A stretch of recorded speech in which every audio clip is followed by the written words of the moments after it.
What's holding you back? Do you feel like you're not living up to your potential? Or do you feel as if your entire life is misaligned and out of sync? Well, if so, you're not alone. Take a look. Many people go through life not knowing who they are or where they're going.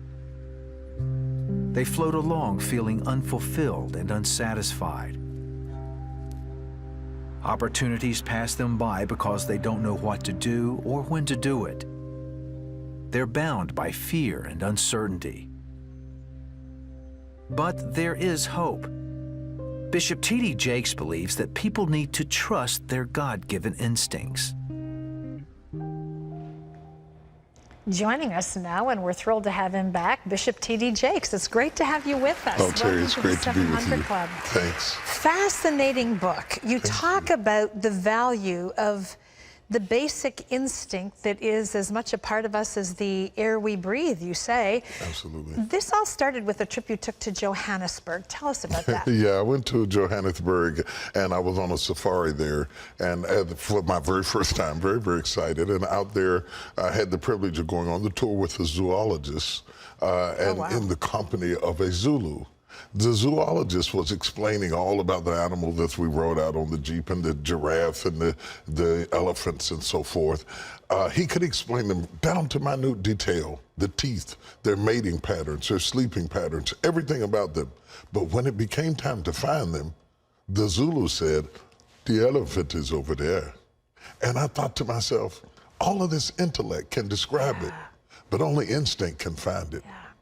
Talk a little bit about that. You say in the book that it is part of our DNA, that it's built into us. Yes. For what purpose?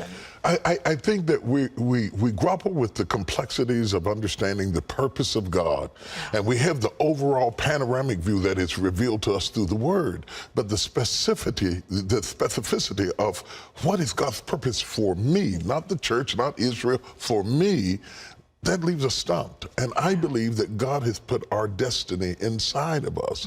And instinctively, if you would go with your gut, if you would listen at your heart, out of the heart flows the issues of life. And to follow those instincts will put you on a path to where you are best suited, where you are the most creative, where you are the most functional, and where you are the most loved. You know, I know that there's something special about what you're writing here, because I know so many people who are living unfulfilled lives, unhappy with their jobs, their personal lives are messed up. But talk a little bit about that basic instinct, because that can be a good thing and that can be a bad thing. How do we be sure that it's aligned with the purposes of God for our lives? I think you have to separate instincts from urges. Yeah, okay. Boy, that's true. Yeah, because we all have all these urges to do all of these things that are part of our Adamic nature. But instincts center more around what has God put in me. And no wonder I'm attracted that way. No wonder I work well in quiet or silence, or my strength is interacting with people.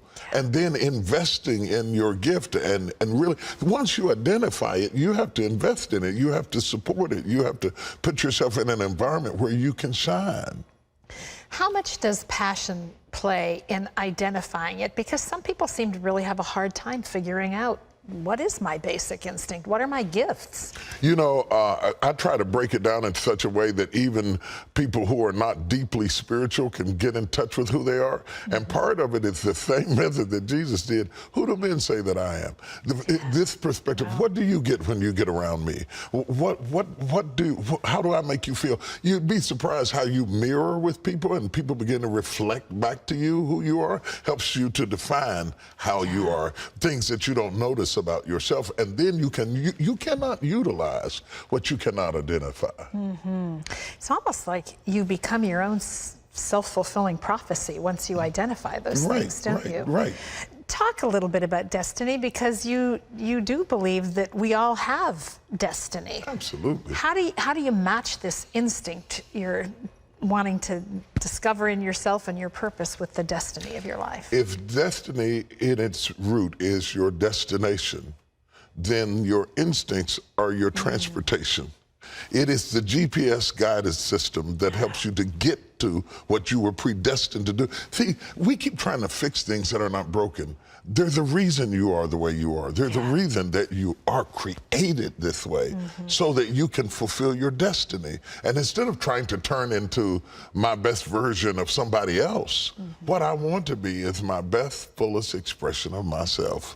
And to appreciate that I am fearfully and marvelously made. And the reason I'm shaped this way is because I fit this part of the puzzle. And you say that instinct multiplies success. Yes, yes. So when we tune in with what you're talking about, when we identify it and we get a hold of that, it changes our whole lives. Prosperity. We begin to prosper financially because we are the most fruitful where we are the most gifted. And then we begin to invest into that, and more than money, because a lot of people have found money and still haven't found purpose. Boy, isn't that true? You know? Yes. There are a lot of people who have plenty of money, but they're just saying, you know, there's something else in me. And if you listen, it's almost like the pacing of a lion in a cage. There's something else roaring down inside of you. Pay attention to that. Find the gate to that cage and open that cage. And in spite of the fear of the wild, run that wild while you still have the energy and the strength and the breath to do it. You know, it's interesting that you mentioned money, because so often when we feel that pacing going on inside of us, when everything isn't clicking and going where we want it to, we look for the answer outside of us. Right. You know, not just money, but relationships, prestige, I mean, friends, whatever it might be. And all the time, that golden treasure is hidden. It's in you. You cannot give yourself to someone if you don't know who you are. You won't be valued. You shouldn't. You won't be valued appropriately in the relationship. You will either be undervalued or undervalue yourself. You have to know what you bring to the table, whether you're going into a relationship or going into business or going into a job. You couldn't go into a job. I just need a job. What do you do? I don't know. Whatever you want me to do, I'll do it. That's the way we live our lives. We have no resume, no summation of all the historical things that have happened to us. What is your conclusion? What is the derivative of those experiences? What have you learned about you? I want to ask you about a specific thing. Earlier, Joel Rosenberg talked about, you know, if there was one thing that was missing in Germany at the time that all of that happened, it might have been discipleship within the body of Christ. And you say in your book, you talk about a message, or not in your book, but you talk about the message instinct to shift. And you said, our generation has done the worst job of winning our children's generation to Christ in the history of the church. Absolutely. How do we fix that? It's a real problem. It is a huge problem. Yeah, especially in America. And I think that the problem is we got so caught up in making a living that we lost the ability to make a life. And with both parents working, which began with the baby boomers, the kids were left home alone. The computers and the laptops and the television raised them. And raised them through vehicles that we had not entered into. And didn't understand the message behind it. We didn't understand the message or the power of the message. And so I think we have to sit down and have those talks. In our generation, we might have been prodigal sons. We drifted away, but we came back to it because it was in our roots. We're not raising, millennials are not Sunday school kids. They haven't been to Vacation Bible School. They're not church oriented. And even though we drifted away and we went into the wildness of the 60s, we had a foundation to which we could draw back to. And I'm concerned that we need to do more to build that foundation up under the younger generation. Boy, I'm with you on that one. Let me shift gears for a minute, because I just want to mention that you are now, in addition to all the things that you do, a movie producer. You've produced this movie, Heaven is Real. Talk about that. Well, I had the privilege of meeting the Burpos. Amazing. Aren't they an amazing family? Amazing. I was actually speaking at Ed Young's church at the C3 conference when Todd Burpo, who was the pastor, was in the crowd. He heard me talking about producing Jumping the Broom and approached me afterwards and said, listen, I've got this book that we're talking about doing to a movie, and I want you to be a producer on it. And I said, okay. Let me read the book. So he sent me the book. I read the book, and I couldn't believe the book. It's an amazing story. About a little boy who almost died on the operating table and comes back with descriptions of heaven and loved ones and people that he wasn't supposed to know. And it is a true story, you know, and that's what's so powerful about it. And thankfully, Sony agreed to jump in and be a part of it.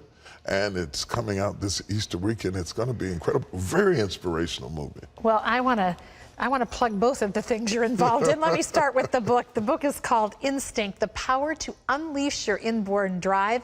It releases in May, but you can pre-order it right now on Amazon or wherever books are sold. You want to be sure to get your copy.